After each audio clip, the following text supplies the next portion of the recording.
ایک مرتبہ میرے پاس ایک میاں بیوی کا معاملہ آیا. شادی کو 3 سال گزر چکے تھے. دونوں لکھے پڑھے، اچھی فیملی کے بچے، دونوں وید تھے، نیک بھی تھے. وہ کہنے لگے جی کہ ہم اس نتیجے پر پہنچے ہیں کہ ہمارا گزارا نہیں ہو سکتا. کیوں نہیں ہو سکتا؟ کہنے لگے اس لیے کہ بس ہماری طبیعتیں نہیں ملتی، ہم آپس میں ہر وقت آرگومنٹس کرتے رہتے ہیں. کوئی دن زندگی کا ایسا نہیں کہ ہماری آپس میں بحث نہ ہوئی ہو. ہم تنگ آ چکے ہیں اور ہم نے بڑے ٹھنڈے دل و دماغ سے سوچا ہے کہ ابھی تو عمریں دونوں کی ایسی ہیں کہ کوئی نہ کوئی دوسری صورت بھی بن جائے گی، تو کیوں ہم اپنی زندگیاں برباد کریں. ہم اپنے ماں باپ کو بتانا چاہتے تھے، اس سے پہلے ہم نے آپ کو بتانا مناسب سمجھا چونکہ آپ ہماری تربیت کے ذمہ دار.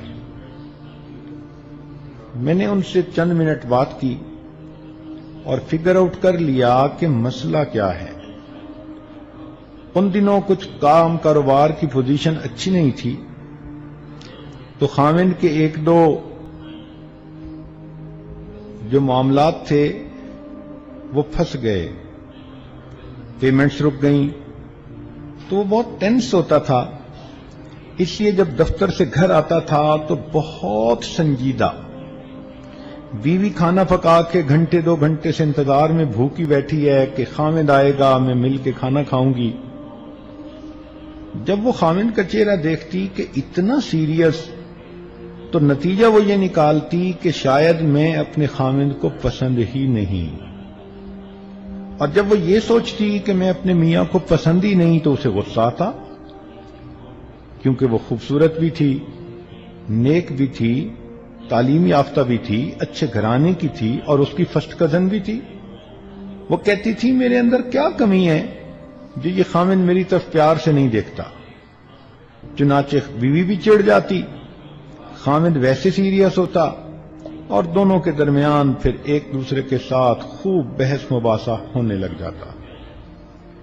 میں نے ان کو کہا کہ دیکھیں آپ لوگ اپنا یہ فیصلہ 6 مہینے کے لیے روک لیں، ڈیفر کر دیں، اور میں آپ لوگوں کو ایک ایک کام ذمہ لگاتا ہوں، وہ آپ نے کام کرنے ہیں. پھر 6 مہینے کے بعد آپ ایویلویٹ کرنا کہ ہم آپس میں اکٹھے رہ سکتے ہیں یا نہیں رہ سکتے. ان کا ٹھیک ہے. چنانچہ میں نے خاوند کو کہا کہ جب آپ نے گھر آنا ہے تو نبی علیہ الصلوۃ والسلام کی سنت پر بھی عمل کرنا ہے کہ مسکراتے چہرے کے ساتھ آؤ اور اپنے اہل خانہ کو سلام کرو. تم نے اس سنت کو چھوڑا اور اس کی بے برکتی سے تمہارے گھر سے خوشیاں روٹھ گئیں. جب آپ آیا کرو تو بزنس کی پریشانیاں دفتر میں لاک اپ کر کے آیا کرو. بیوی کا قصور نہیں ہے کہ تمہارا بزنس نہیں چل رہا. جب آؤ تو وہ بیچاری 1-2 گھنٹے سے انتظار میں ہے، تو چہرے کے اوپر خوشی ہو، کھلا ہوا چہرہ ہو، انسان کے محبت کے جو ہے نا وہ آثار چھلک رہے ہوں. تو ویسے تو بڑی سنتوں کا خیال کرتے ہو، تو اس سنت کا خیال کیوں نہیں کرتے؟ جب اس نوجوان کو یہ بات سمجھائی تو وہ کہنے لگا جی میں اس سنت پر ضرور عمل کروں گا. میں نے کہا بیوی کو کہ اب آپ نے ایک عمل کرنا ہے کہ جب خاوند آئے تو آپ نے ہمیشہ دروازے پہ آ کر استقبال کرنا ہے اور خاوند کو مسکرا کر دیکھنا ہے. اس نے کہا ٹھیک. میں نے کہا یہ بات تو تھی جو میں نے آپ کو سنت کے مطابق بتائی. اب اس سچویشن میں جب آپ دونوں کی طبیعتیں اتنی ایک دوسرے سے دور ہو چکی ہیں، اب میں خاوند کو ایک عمل اور بتاتا ہوں اور وہ اسے ڈیوٹی سمجھ کے کرنا پڑے گا. اس نے کہا جی.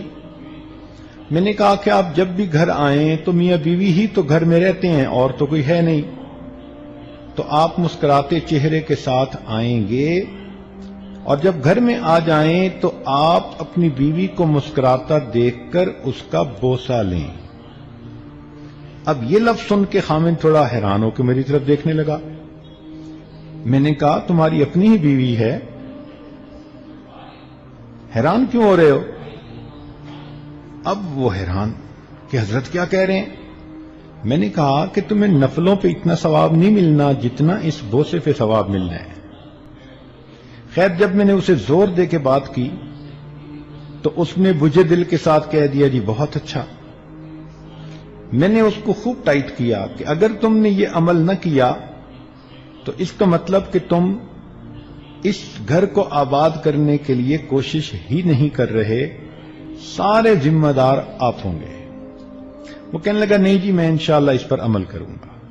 3 مہینے کے بعد دونوں نے فون کیا, ہنستے مسکراتے کہنے لگے جی کہ ہمیں تو یوں لگا ہے کہ یہ 3 مہینے ہم نے ہنی مون کنڈیشن میں گزارے ہیں, اس لیے کہ جب خامد گھر مسکراتے ہوئے آتا تھا اور بیوی کو کس کرتا تھا اور بیوی بھی مسکراتی تھی تو پھر سارے گھر میں مسکراہٹیں ہی آ جاتی تھیں, آرگومنٹس ختم ہی ہو جاتے تھے. تو کئی مرتبہ ایک چھوٹا سا عمل اجڑتے ہوئے گھر کے آباد کرنے کا سبب بن جاتا ہے.